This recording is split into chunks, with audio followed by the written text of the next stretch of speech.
Hi guys, welcome back to our channel. So in this guide, I'm going to help you download and install WhatsApp on your laptop or computer. So you need to launch your web browser and then go to the Windows search bar and search for WhatsApp.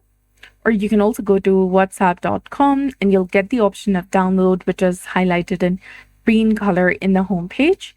You also have another option, which is you can open your Microsoft Store on your computer. Then after, click on the search bar in the top, search for WhatsApp application. Once you do that, click on install, which is highlighted in pink color.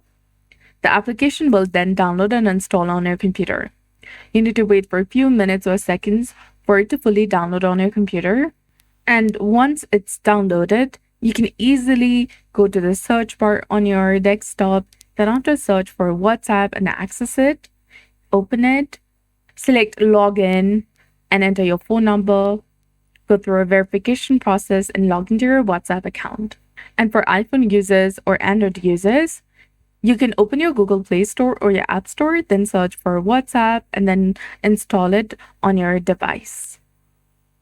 So that's it. I hope you found this video helpful. If you did, please like, share, and subscribe. Thanks for watching. We'll see you again in the next one.